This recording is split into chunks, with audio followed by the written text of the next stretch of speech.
Bonjour, bonjour. Dans cette vidéo, on va parler de mort, d'expérience de mort imminente, des prises de conscience et tout ce qui est plus ou moins l'impact dans la vie concrètement, tout simplement, par rapport à moi. Donc, pour donner un peu de contexte, décembre dernier, j'ai eu un accident, un malaise, où mon corps m'a dit stop et du coup, j'ai levé pas mal de mes projets, j'ai mis en pause pas mal de mes projets. Et lors de cet accident-là, j'ai perdu du sang et conscience. Et ce qui était intéressant, c'est que j'ai pu voir à un moment donné le fameux tunnel de lumière et la grande lumière. Et aucun mot, aucune phrase, aucun phrasé, aucune tournure ne peut expliquer le sentiment, si ce n'est que des choses, mais ça va être que des pléonasmes. C'était très enveloppant, très familier, très beau, beaucoup d'amour, d'acceptation. Et ça a duré un certain temps et je me rappelle que quand je me suis réveillé du coup dans là où j'ai eu, enfin à l'endroit où j'ai eu l'accident, je me suis dit merde et j'ai pleuré parce que j'étais revenu entre guillemets. C'était tellement plus facile, tellement plus goûtu, tellement plus doux et aimant là-haut qu'en bas, c'était difficile à revenir dans la réalité. Et depuis déjà plus d'un an, je suis en quête de sens total. J'ai arrêté de poster sur les réseaux sociaux, j'ai disparu de la circulation pour pouvoir prendre soin de moi. J'ai arrêté de prendre de nouveaux clients, j'ai une grosse liste d'attente. Mais grâce à l'effort que j'avais fait précédemment, j'ai pu accompagner des personnes qui vont pouvoir prendre la relève. Et là, je suis dans une phase où j'ai un peu plus d'énergie. Et encore, c'est relatif. Pourquoi? Parce que, ne serait-ce que lundi dernier, j'ai été diagnostiqué cliniquement euh, en tant qu'homme qui est en burn-out et dépressif. Et c'est deux états qui sont pour moi difficiles à admettre et accepter, puisque je suis toujours quelqu'un qui court beaucoup, qui écrit un livre, qui le sort, qui a une start-up en Afrique, qui a un cabinet de gestion de patrimoine, qui forme des gens dans la gestion de patrimoine, qui investit, qui est business angel. Enfin, j'adore serrer des pinces, j'adore me sentir vivant à travers l'impact que je fais. Et là, me dire que j'ai pas 30 ans encore, que je suis en burn-out, que mon corps a lâché parce que là-haut ça va trop vite, et ben c'est un sacré choc. Et déjà, j'ai plusieurs prises de conscience. La première, c'est la quête de sens. Je prends conscience que nous sommes des êtres profondément spirituels. Et avant, je faisais des retraites de méditation pour me reposer et pour mieux réattaquer, pour être de nouveau plus productif.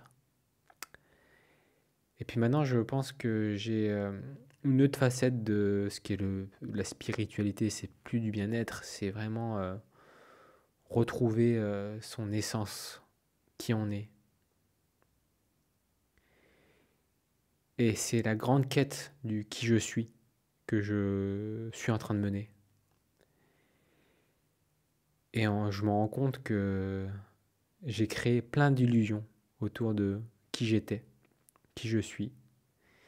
Et j'ai du mal à lâcher ces illusions-là. Et dans cette dernière année-là, j'ai vécu beaucoup de choses très difficiles.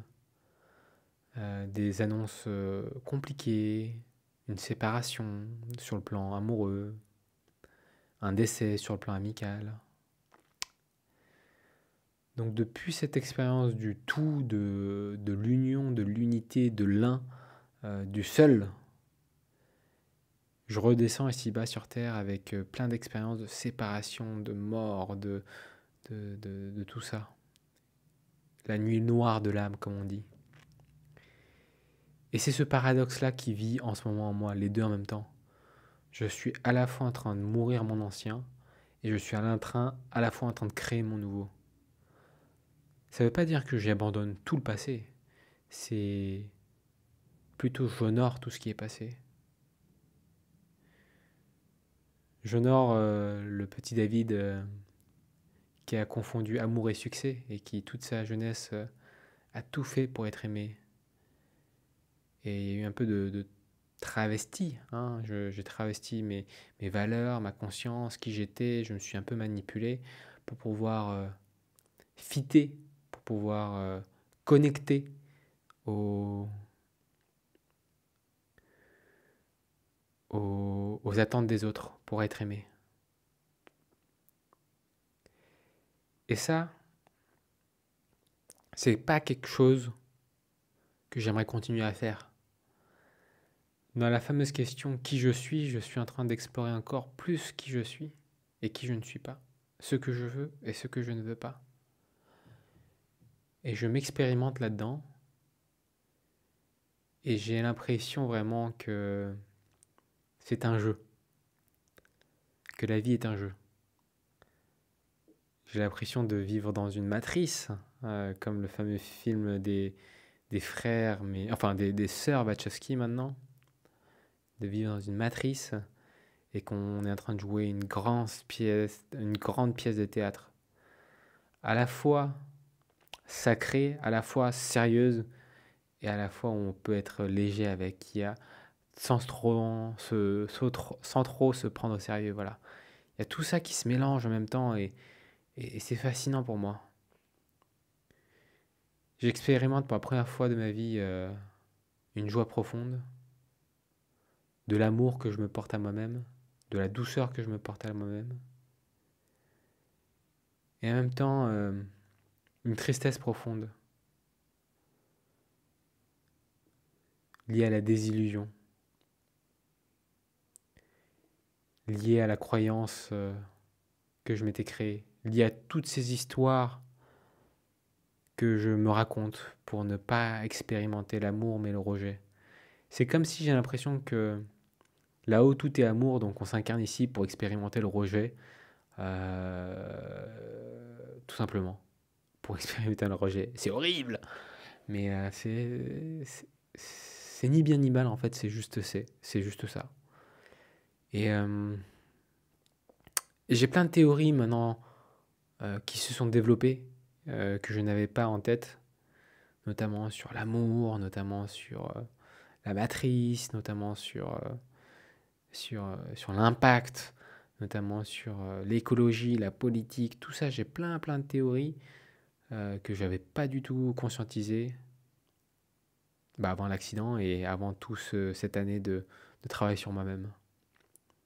Et là, je me sens connecté, branché à ce qu'il y a là-haut, et en même temps très ancré à ce qui est ici.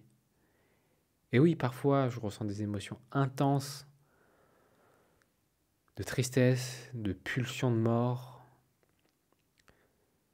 que je confonds souvent avec l'envie de suicide. Mais en fait, c'est pas ça.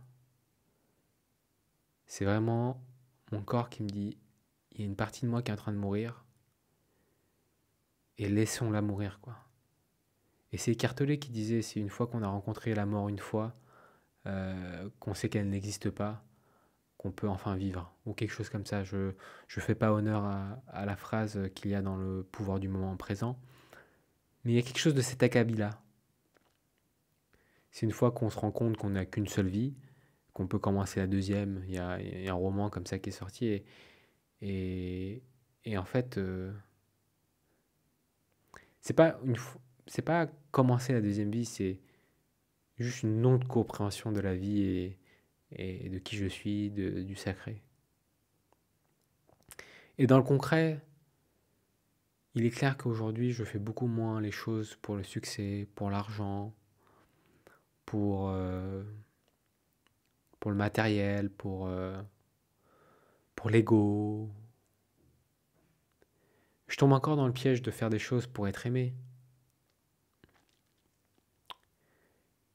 Et plus j'en ai conscience, moins je le ferai, et plus je vais essayer de m'aimer moi déjà, de m'accepter moi et de briller de mon essence, de ma lumière. Mais je prends conscience que cette vie que je mène, elle est très très belle, très sacré. Et que oui, je peux avoir des envies, des fois, de tout abandonner, de tout laisser. Mais le paradoxe, c'est que j'ai pris conscience aussi que j'ai envie de croquer la vie à pleines dents, pour la première fois de ma vie, je crois. Et de vivre concrètement avec le cœur. Et ce mental, cet ego, ces traumas que j'ai vécus, toutes ces histoires que je me raconte pour expérimenter le rejet, pour expérimenter l'abandon, pour m'éloigner de l'amour, alors qu'en fait c'est l'amour que je veux, toutes ces histoires et toutes ces actions, tous ces traumas que j'ai attirés à moi, eh ben j'en ai plus besoin. Mais ça crée un cerveau qui a survécu à tous ces traumas. Ça crée un mental qui est dur, parce que tout ce qui ne tue pas rend plus fort. Et ce mental-là, je sais que je vais pouvoir enfin le mettre au service du cœur là, qui est là. Et je le voyais pas avant. Je le voyais pas avant, mais j'ai conscience d'avoir un gros cœur, de vouloir aider. Et c'est ce que je vais faire.